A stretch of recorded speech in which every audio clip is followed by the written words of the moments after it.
What up? It's your boy Big Vern. Welcome to App Stupid Studios, the fastest growing sports and entertainment channel on these YouTube streets. We did it. We're in season 3 thanks to you all. This is where we cover NBA, college basketball, and college football, along with the NFL. Thanks to you all for making us one of your stops and destinations in the morning, in the afternoon, or in the evening. So sit back, relax, let us do our thing. Welcome to App Stupid. What up, what up, what up? It's your boy Big Vern coming to you live from the App Stupid Studios on a Sunday. You all know we don't cut content on Sundays. However, so much stuff has been going on, so we might as well talk about it. Also, here in the Midwest, the weather is so wonky. Take your pick. 63 today is the high, so make sure you get out, go on a long walk, treat yourself to some human interaction. Great lineup for you today of stories. So we'll start with the trade. The trade heard around the world. Luca Doncic, he's actually traded out of Dallas to LA for Anthony Davis. We will break that trade down and tell you who's going where and also what teams are involved. And then we'll look at the Dallas Cowboys. Jesus, we're not looking at them. Gonna look at the Dallas Mavericks. Gonna look at the additions to the Dallas Mavericks, why this makes them more complete. And then Eric B. Enemy. He is in Chicago. Now, for those of you all who follow our page, you all know we have been calling for Eric B. to be in Chicago the moment that Caleb Williams was drafted. So, find out what we think about that. Then, Justin Tucker seems to be in more trouble. He seems to be in more trouble. More things are starting to come out, and now we got a paper trail. Then, Jim Knowles. He doesn't take the Oklahoma job like we all told you he wouldn't, but he goes to an in-conference rival at Penn State. That should be fun. And then Coach Calipari, his return to Kentucky. The good, the bad, the ugly, our thoughts going forward. This is Big Vern at App Stupid. Now, usually we say, give me a quick 20 from a rap album, and I think we'll do it. Drop the spot. Now, bam, bam, bam, bam, bam. It's your boy Big Vern. Y'all know how we do. Promoting a new rap album, The Mussolini, True Player in the Game, in stores now. Get it where you legally consume music, whether it be Apple Music, Google Play, or Spotify. My personal favorites on the track is True Game, Her and Her. That song's crazy. That song's crazy. Feels Better, Fly With Me featuring Jimmy Waters, and many more. The Mussolini, True to the Game, in stores now.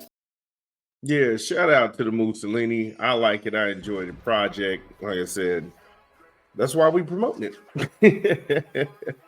So, not going to hold you. Just going to go ahead and dive right in here. Now, this was the trade heard around the world. The Dallas Mavericks have agreed to trade Luca Doncic to the Los Angeles Lakers in exchange for Anthony Davis, and a shocking blockbuster trade that also involves the Utah Jazz. Maxi Keebler and Markieff Morris, those two guys wasn't playing anyway. So the trade value that the Lakers were looking for, I don't know how that made the Lakers better. And then out of that deal, you have Max Christie, and he's also going to the Lakers, and a 2029 first-round pick that'll head to the Mavericks. So out of this deal, people say, oh, okay, well, you want to look at it superstar for superstar. I think there's more upside with Anthony Davis than Luca, and I'll explain that. But the Jazz, they will receive Jalen Hood-Schifino.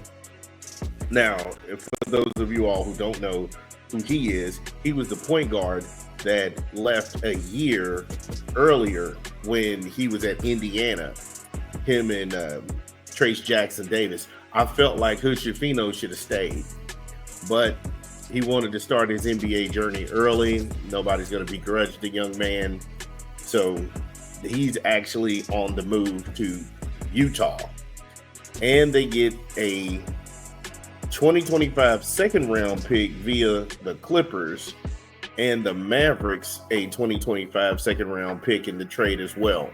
So the Lakers got to offload a guard that they were not using, and he was in their affiliate G League system. And then they also receive draft picks from the Clippers as well as the Mavericks in the deal. So, how does this help the makeup of the Lakers? Because Luca's been out since December.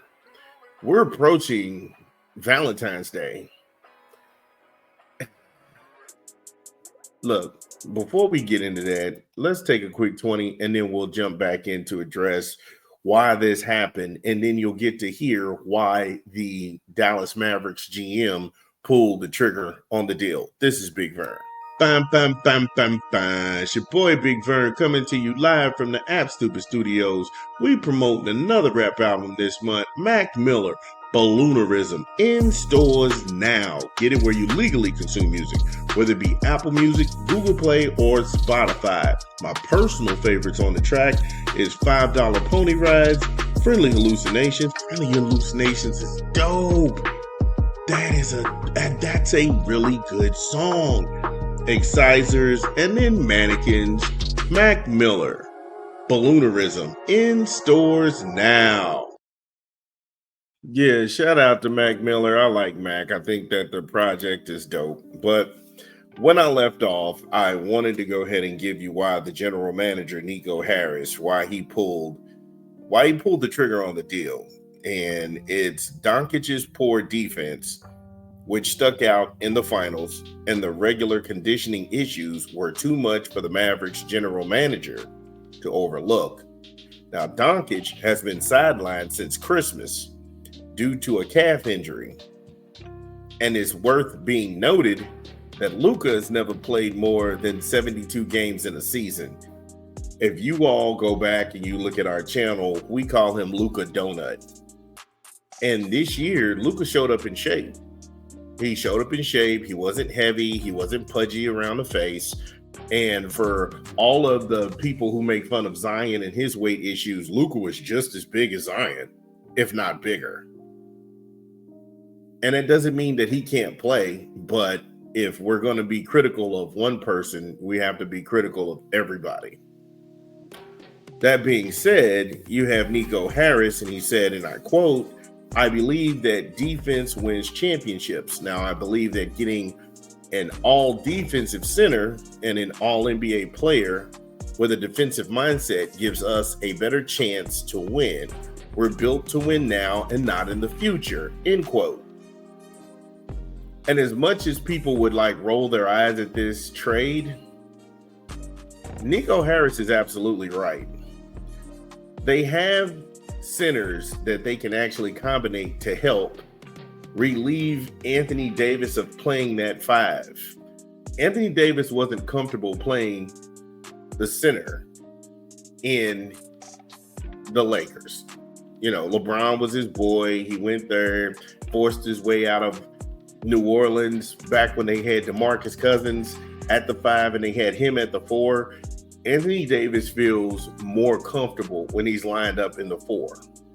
And then you can combine that with PJ Washington and, you know, other players. We'll get into that in another segment. So there's tremendous upside. Also, you have Kyrie Irving, a more than capable point guard who can get you the ball in spots. You don't have to sit around and wait.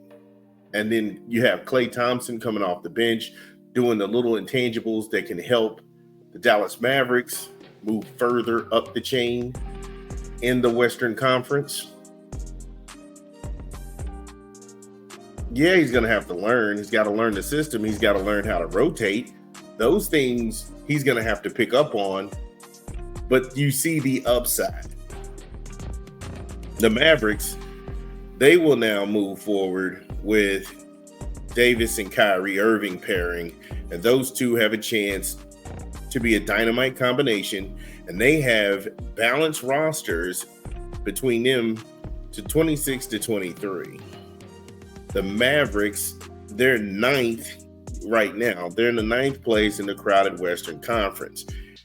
Once they are 2.5 games back from the top six seed, guaranteed a playoff spot, and 1.5 games ahead of the 11th place teams missing out on the tournament completely. What you're looking at right now is the dog days of the NBA. And a lot of people who follow the league, like myself, who've been an avid NBA fan, I'm just a basketball junkie. But these are the dog days leading up to the All-Star break, because this is where teams, number one, you've got a trade deadline before a break. And so now guys are just trying to stay healthy. Trying to stay healthy. There's load management. You're looking at ways you can keep certain guys engaged. And if you got a new guy coming in, now you're trying to really work out chemistry issues. How do you really sync and vibe with this other guy? And that's worth being noted. Now, not saying that Luca won't have the same upside with the Lakers, but at the same time, I don't know how Luca and LeBron are going to play off one another, because there's no way in hell LeBron James is going to sit there and watch Luka Doncic go through the legs, behind the bag, step over, three-pointer. He's not going to watch that. He's not going to watch that at all. Now, I do see a chemistry that can be set between Austin Reeves, Dalton Knecht, and Luka. That would be something to see. That would be something worth to explore. But there's no way LeBron is going to defer being the extra ball handler that's going to go ahead and, he's going to make his moves or whatever. And LeBron's going to sit there and watch that. No, that's not going to be LeBron. If anything, LeBron is going to go ahead and with the pitch out and catch Luka in space where Luka's got an open look. But then again, him coming off a calf injury is kind of like,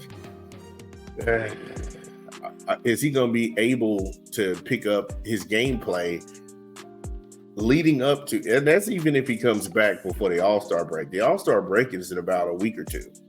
So leaving the All-Star break, now you got a dead heat. Now you got to go ahead and put together a great run to even make the playoffs. Is that going to be too much for Luka too soon? I don't know, but that's something for his coaching staff to address. If you are a Lakers fan, get in the comments. Let me know how you feel. Did you give away way too much to get a guy who's hurt right now, who hasn't played since Christmas? This is big.